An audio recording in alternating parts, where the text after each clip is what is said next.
Surprise! And welcome everybody, it's your boy, the Versace Donor! We made it! We're in Bangor at the Toy & Donor Convention! And guess where we stumbled into? Kill City.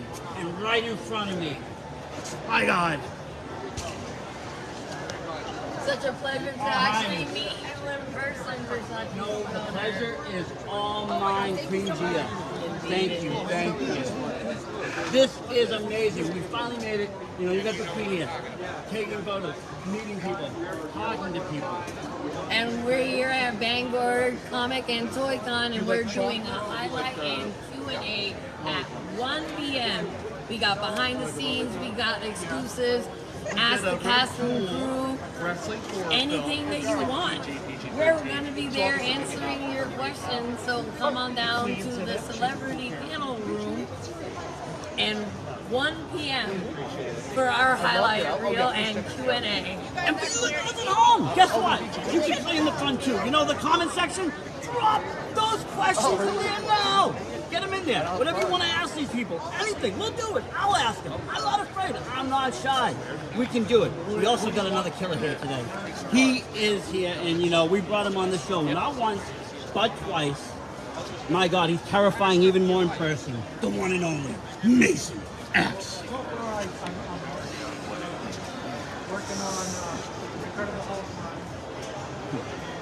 You got any more questions for him? I mean, he will answer them, maybe. It's there. You wanna go what? Okay.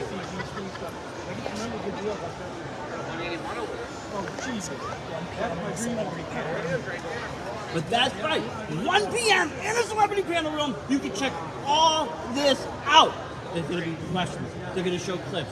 We're going to have even answers to those questions. It's going to be amazing. So check it all out. And make sure you subscribe. Make sure you hit the Kill City subscription button and follow all this great action. Who you fluid?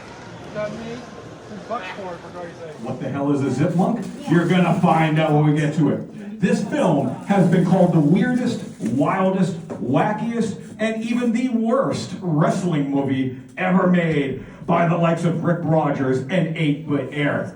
So I want you to all get ready, because you're about to see a blend of action, sci-fi, and comedy like you've never seen before.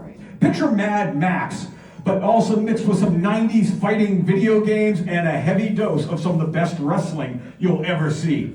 We've got talent from WWE, AEW, Ring of Honor, Impact, and the indies from around the country in here. There is also Brian Cars, a great actor that's gone viral online and starred in a Netflix series. And he shows up as the titular Mr. Kill, and he brings you the proper amount of cheese that will go with all of the beef in the Kill City Cup tournament. So speaking of which, Luke, why don't we give them all a little taste of the Kill City Cup, America's most badass tournament. All right, let's hope I time that right. Inspired by Kano from Mortal Kombat. I wouldn't say he's inspired. He might be blatantly ripped off from Kano from Mortal Kombat. Yeah, if you watch this, it's pretty much an ode to my childhood. I was raised in the 90s on Mortal Kombat, Tekken. What's the other one I like? Street Fighter. So we pretty much, this is a video game brought to life. It's got all the cheesy one-liners. It's got all the corny special effects. And every one of your favorite characters. So yeah, great call, man. The man holding Jimmy Jacobs up in the air is this gigantic mountain of muscle over here. But you couldn't be bothered to get that off camera, could ya? Some of the clips we're going to see a little bit more in a little bit, but one thing that we got to see a lot there was we saw Brian Cars as Mr. Kill, the head of Kill City Corp. And one thing that's happened, Luke, is the reaction. Some people don't know how to react to Kill City Cup. They thought you were going for a straight-on, hardcore, intense, serious drama. And that's not exactly what you were aiming for, was it? The more cheese, the better is what we were going with. There was a lot of it. It was like, that is, it's corny, it's over the top, and they go, let's dig deeper. So there was no limits to how corny we were willing to get. Along the lines of Trauma and other film studios that make B movies specialize in it. So the people that get that really seem to be enjoying this so far. The ones that, I don't know, seem a little more uptight, can't appreciate some really bad puns and some good one-liners, may not like it. Noticing illustrations, I did some of the early concept art for this. In fact, I definitely did the earliest concept art because I've known, like mentioned before we started up, I've known Luke here for over 20 years now through wrestling. And I've actually got some of the originals of the concept art right there, including the people we have on stage. Stand up, Mason. But I've known Luke for over 20 years, and about 12 years ago, he calls me up, and he goes, Dr. Payne, I got this idea. I'd like you to make me a poster, something I've always wanted to do. I would love to make a very theatrical bit of wrestling. But what I want it to be is I want the top indie stars from around the country to get together, but be different characters. And we're going to be much more about the theatrical aspect of it, much more about the vignettes, much more cinematic. And, oh wow, you found it. So this is actually the precursor from, I don't know, 12 or 13 years ago. That's Brian Cage. I do know Brian Cage was even in the original from 12 years ago. Luke had me draw. So we did this, and we'd once in a while talk about it, going back and forth. He had a bunch of hillbillies. I'm going to guess Larry Huntley was going to be one of them. You're in I the love same how you- outfit. I love how you put yourself in there. That was awesome. Yeah, same outfit and everything. We had the Giant, we had a Captain America character, someone all about selfies. I'm 99% sure that is the All-American Tony Atlas there. We had a whole roster, and so he had this all planned, and we talked about it, we'd go back and forth about it here and there. But then didn't really hear much about it, and we went on to do some other creative projects together. And about 18 months ago, 2 years ago, Luke reaches out, he started it up again. Same prep. As each I'm like, is this the thing we did 12 years ago? Yeah, but I got it much more figured out now. Now we're gonna do an homage to 90s video games, because that's what I loved growing up. So that's when Luke started sending me images of the people that were gonna be participating in this. Almost all of them not as themselves, but instead of alter egos beyond their wrestling alter egos. And we started making the concept art. And from there, I started to get to see some clips. This is actually, it's part of the process of when I draw, I will pose myself and use myself as a reference. I do draw traditionally, obviously. Even doing the old nib quill. Takes a long time to get used to it, but I prefer the line work and think it scans much better when you get into the final stuff there. This is Trapjaw and Beastman from He-Man. Random stuff. I'm a comic book artist as well as a wrestler and other stuff. So, especially when Luke brought up Kill City, it was ticking off all the boxes I like. Like I love the old '90s fighting games. I grew up with that as well. I love wrestling. Obviously, we've known each other for a long, long time in wrestling. I like to remind Luke he used to super kick me in the face at times. I got over it though. Now, back to the B-movie quality of this, Luke, and the dialogue, in particular stuff that Mr. Kill says. Do you have any certain lines you really liked that you thought Brian really nailed when he gave those deliveries? So the best part about this is I actually got to sit with Brian while we filmed all these lines, and it took us about 4 hours, and Brian's just endless, corny, over the top. He's Florida man, if you've ever seen his YouTube. But actually my favorite corny line was delivered by Randy Carver when Jimmy Jacobs is punching Evan Bourne from WWE, Matt Sydal, in the forehead, and he goes, "He's been third eye blinded." And yeah, we laughed about that for about 20 minutes and just kept making third eye blind reference to Semi-Charmed Blind, Yeah. Jumper, all those 90s hits they had. And Mason, did you have any certain lines you liked from the film? Grunt. I know you're probably not huge on comedy, but anything tickle your funny bone or the many bones you got in your yard. Grunt. Excellent. Now, Gia, you got to work obviously directly with Mr. Kill. Side by side. What was that like filming with him? It's endlessly entertaining. Like you said, it's a fountain of just one-liners and this over-the-top character, and he just doesn't stop. So getting to work with someone that's like working in Netflix right now is exciting. Did he ever get you to break character with some of his delivery of his lines? Oh my God, yes.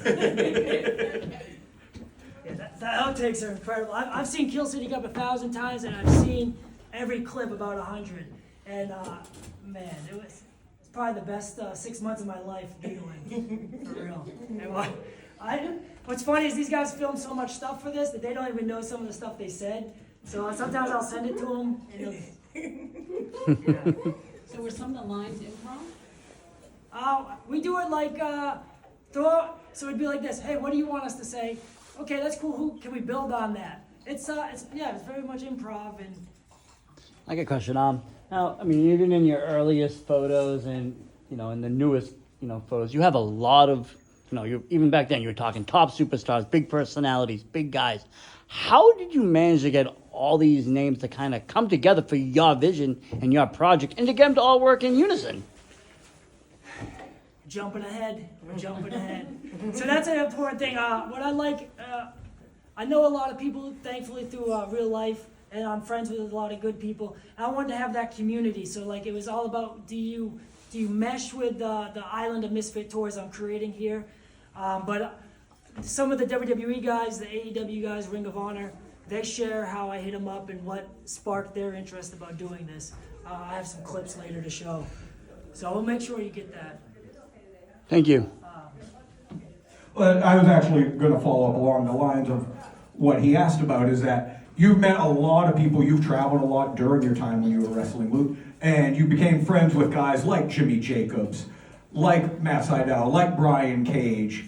Was it difficult working with any of them? Like, because you're friends with them and also now trying to be their director, did that ever cause any problems, or how did that go? I think anyone that's ever met me knows I'm a little bit odd, I'm a little bit crazy. So when I throw ideas out there, they kind of like, they make a face or they're like, man, this is odd.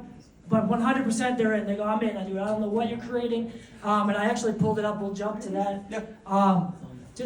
Yep. Pro wrestlers are a weird bunch. And you mix that with like cheesy YouTube personalities and cosplayers and serial killers. So I'll pull it up. Yeah.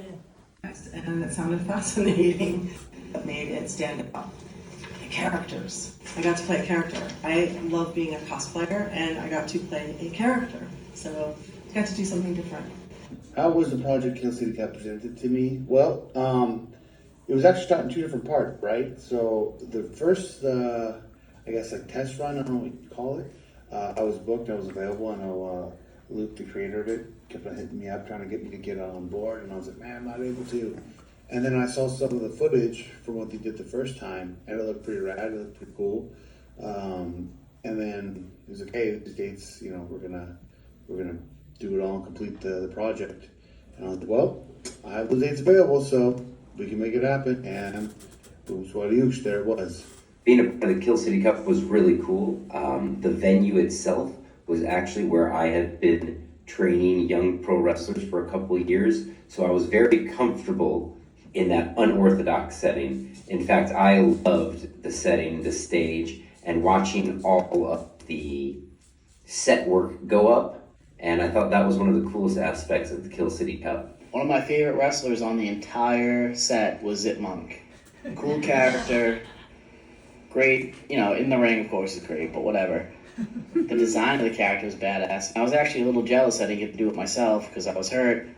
Not that I was first in line for Zip Monk, but I would have liked to have been.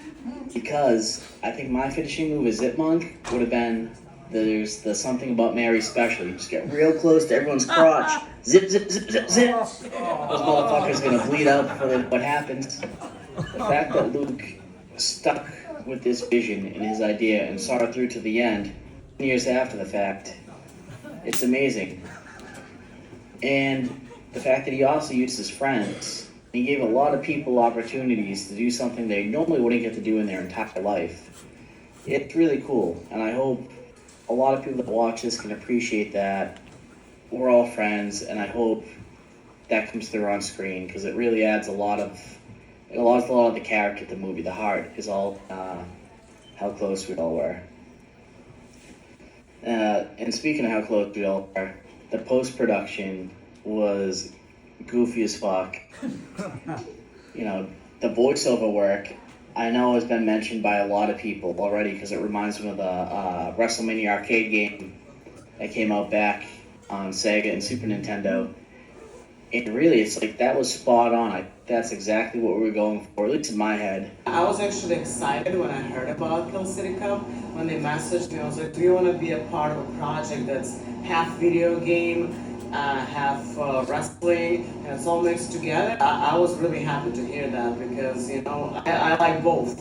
I used to play video games my whole childhood, and I love wrestling, so it's all combined in one project. It was really fun. When I was first presented with the Kill City Cup idea, I love it. The canvas that we painted in professional wrestling can seem so small. So when someone has an idea that goes, hey, I want to combine pro wrestling with post-apocalyptic Mortal Kombat, it's like, yeah, like, get me in that, for sure. So just to highlight some of the WOs, April Hunter. She was big back in the late 90s, early 2000s. She's still very big. She's also a children's author. We saw AEW's Brian Cage, who's currently the 6-man tag team champion. Yep.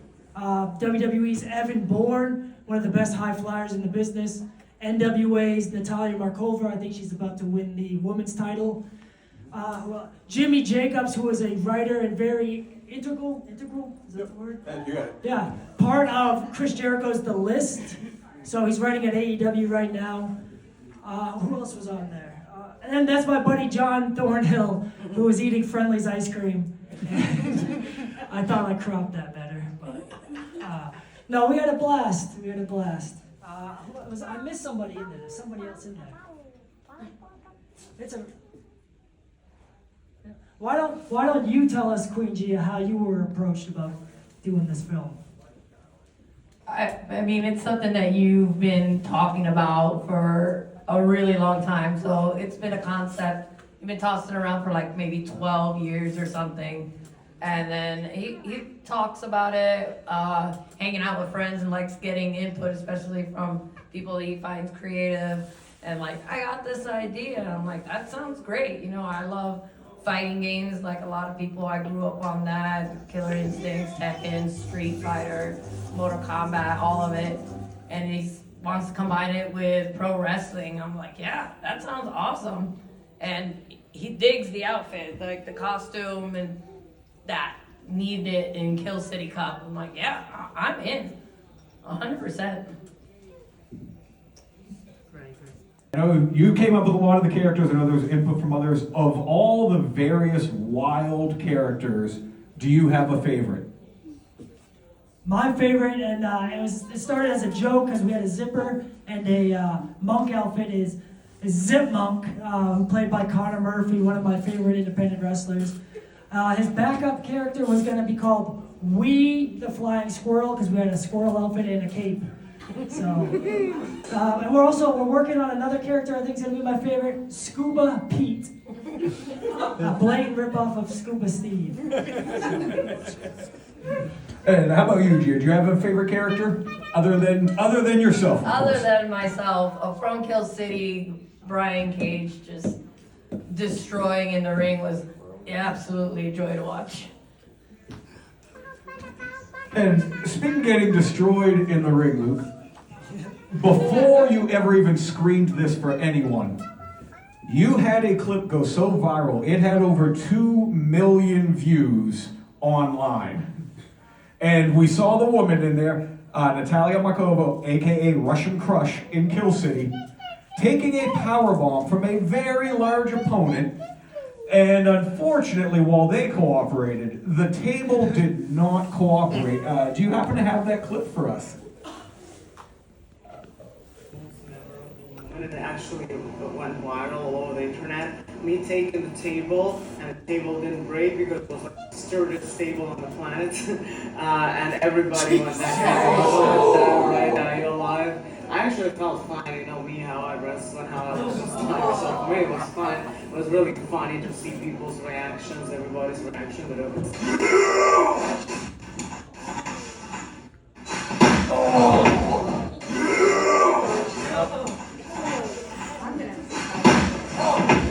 Long story. This is this one. That right there, that set and that impact instantly had me intrigued. I'm like, that guy's a monster. I'm a monster. That place looks crazy. Luke, what's up? And he's like, I'm just doing this little tournament. And a bunch of monsters and freaks. And I'm like, have you seen me? He's like, you want to be part of it? I'm like, duh.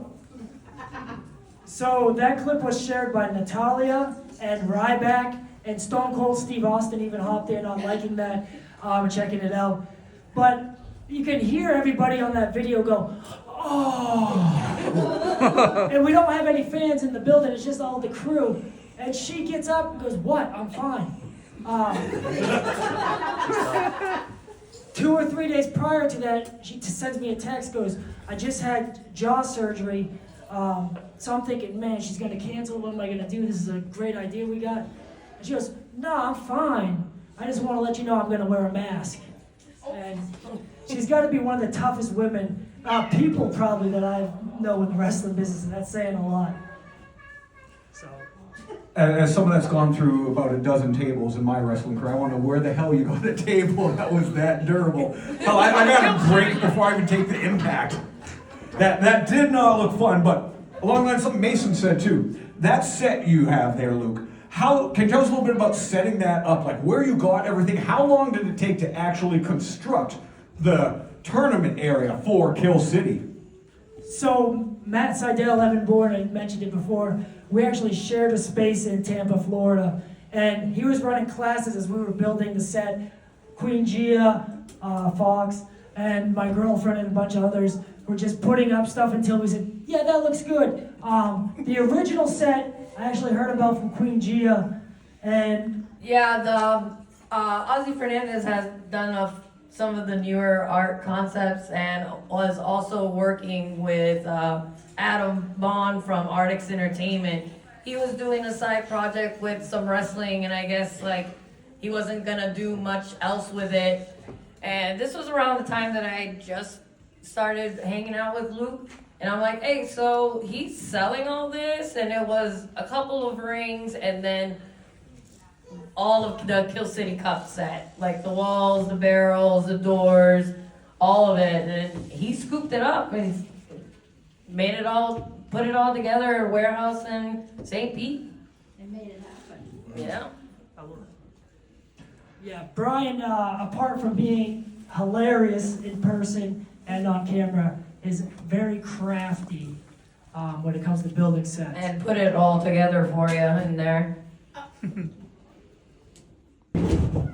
It's all part of the sketch. Now, you always look lovely, Queen Gia. Can you tell them a little bit? You cosplay quite frequently. Can you tell them, like, why do you love cosplay so much? I guess it was a natural progression. I've been into the Pokemon and watching anime, and then I started going to the conventions. People were dressing up. I'm like, that looks really fun. So then I started cosplaying back in 2006, and I don't think I'm gonna quit. So I'm sorry to disappoint you all, but this train keeps going. You had that custom made?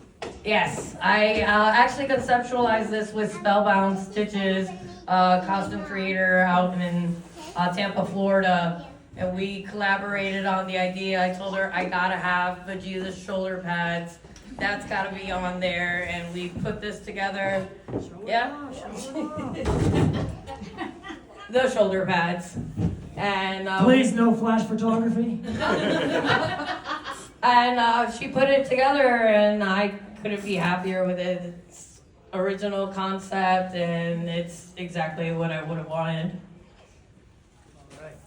And I know you don't like talking a lot, Mason X, but could you tell us, you do make your own mask. Would you be willing to tell us a little bit about that? It's incredible, as you can see in person, how great these masks look.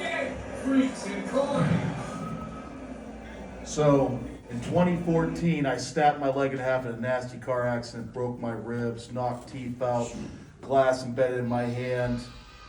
My wrestling career was over. Just took so many surgeries to fix. And because of Kane Hodder, if you guys don't know, that's Jason Voorhees. He was burned when he was a young stuntman, and he thought he wasn't gonna come back. because he was able to come back, it inspired me. If I knew I wasn't going to be able to be the same wrestler anymore, I wanted to come back. It's a good song. I'm distracted by it. Sorry, It's all good. I thought I turned it down. You're good, Graham. That's So the legendary Graham. That's my grandma. She's a certified pro wrestling Hall of Famer. She is. And if you haven't met her yet, come with her. Anyhow, I decided I did want to come back to wrestling. I went from a walker to a cane to be able to stand again, even with all the titanium in my leg. But I was nervous about coming back as myself because I couldn't move the same. So I figured if I hid under a mask, no one would know who I was. So if I happened to suck, no harm, no foul. If it was good, I'd come back as myself eventually. And so I made these masks myself by hand, came back, and I never came back as myself. I've been the monster ever since. And I carved these things in my basement. And what do you make those masks out of, Mason? Like resin or bone? I have done combinations of leather, goat skin, plastic, resin, fiberglass, a little bit of bone, some stray deer teeth. I found them in the woods. That deer left them. They were mine for taking. Here's a little clip of Mason in action. A large post-apocalyptic warrior. I'm sure nothing really scares you, but it must have been a little off-putting being in a different scenario like this as opposed to your regular wrestling match. Leon of the Waste is just another large man, and I'm used to handling large monsters like him. But I was not prepared for the soul-stealing abilities of someone like Bones. And if I ever find myself in front of Bones again, I'm going to snap his bones and send him back to his mom on his little island. Nice. And speaking of the soul stealing, one of the things we just saw there, Luke, was the soul leaving Mason X. And as other people have mentioned, we obviously have the cyborg parts of Brian Cage on there. Who did your special effects, both on set and then your post as well? And what was that like? So it was a mix. I have no clue how making a movie works or special effects. So I was getting a lot of flack from the editors saying, man, you really gave me, excuse my language, a piece of shit to try to fix. But Rios Lopez, who works for the Ion Network, did the special effects. Chris Hamilton did a lot of the heavy editing. Joel Bouchard helped with the special effects. And when I could or when money was lacking, I did it myself. The fireball was legitimate fire. The soul sucking, that was obviously real. Yes. What other effects did we do? Oh, and obviously Brian Cage is a robot. If you've ever met him, he's definitely. Save a little on the budget by just, peeling away the synthetic skin above them. I told you that physique wasn't natural. So that's pretty much the highlight. Oh, yeah, perfect time. Follow-up kind of question to that. So, I mean, you did here produce a film. You could have went many directions. Obviously, it's wrestling, time will come, but you could have did it as a, your typical indie show, 3 hours long in some venue, maybe, and have, all these fans come in. But you decided to do something different. You decided to make it into a real movie, which also has gotten you traction in the movie scene. You're getting awards. You're up for awards, different things. What made you kind of decide to go that route and not your typical wrestling promotion or kind of show? Great question. I kind of just go where the ball leads me. So with a live event, there's a lot of possibility of error. You can't do special effects. The storyline kind of gets lost. The crowd, they might get disinterested, whatever. So with the movie, you're able to take your time. If you don't have something just right, you can go back and reshoot it. And I think it sounds way cooler when you say, man, I made a movie over, hey, you want to come to my wrestling show? Which I think actually Jimmy Jacobs kind of, he's a buddy of mine, he says the same thing. Like a lot of wrestlers, they do so many wrestling shows as a show every weekend, probably thousands every weekend, and they just get tired of doing the same old. So something a little bit closer to our 90s video games mixed with our passion for pro wrestling. So I didn't answer your question at all, but yeah. But you did. And have you thought, Luke, a follow-up to Kill City? I know that you're just getting this out now, but have you thought of what the next steps are, what you'd like to go with next? So Brian, our evil bad guy, has got a Netflix contract that's holding us up from filming with him on the throne. But we do have Queen Gia, who is more than competent for the job.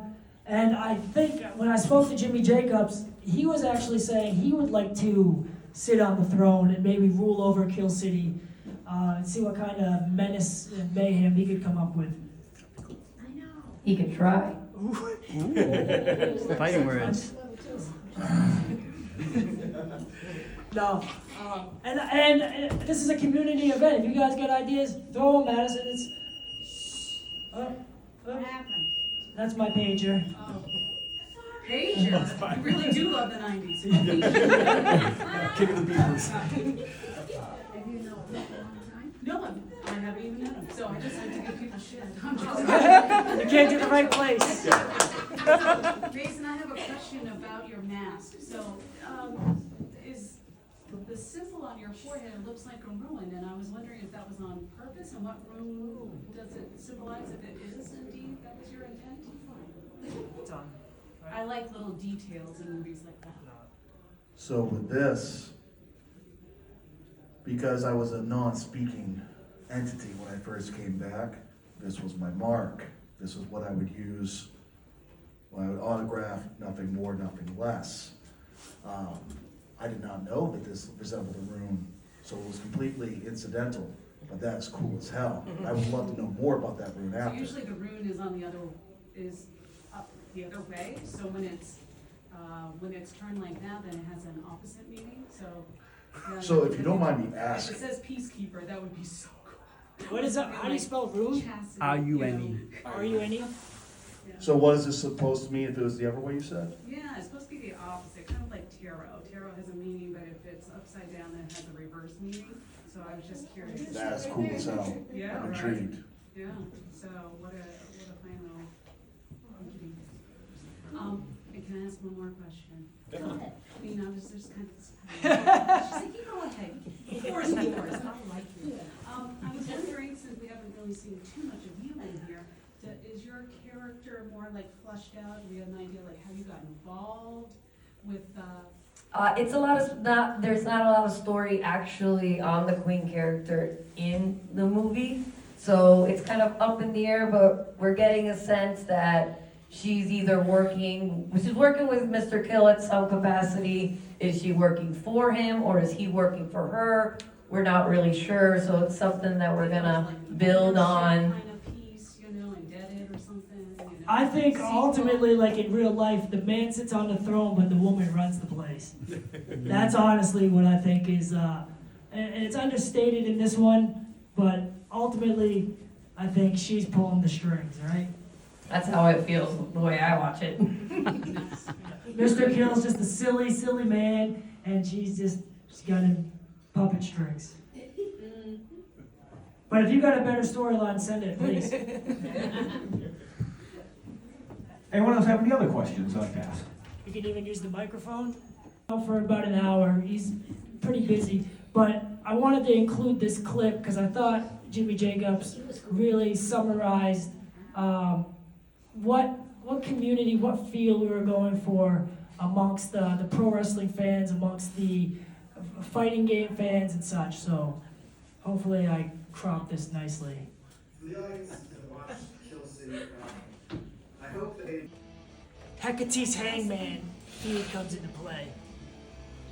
When I first started, it wasn't the prettiest thing. That's why I etch it in now. Gets the shape exactly right. That's so cool though. So my buddy John, you can hold that. My buddy John Thornhill actually, we throw wacky ideas at each other when we're at the bar, and he wants to make a 2D wrestling type thing. So, yeah, and this is the ringmaster. He passed away, so He was very important to coming up with the wrestling names and some of the persona and the cool intros. I don't know what, you probably know the word, like. The backstories. Yeah, a lot. So, but yeah, maybe I'd like to take it back to the 80s and 90s with stuff. I think now things are forgettable and stressful to watch. I just want you to giggle and have fun and go, this is the worst thing I've probably ever seen, but in a fun way. So then, yeah. Keep an eye out, man. Follow us on YouTube, Kill City Cup. I'll be putting other wacky ideas up.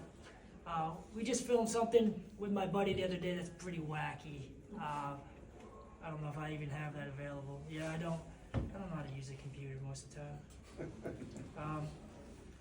If you guys have any other questions, cool. If not, we got some free T-shirts if you guys want them. If you come over to the booth, get a picture with Queen Gia, Mason X. Hey, where are the free T-shirts? We got them right here. What size you wear?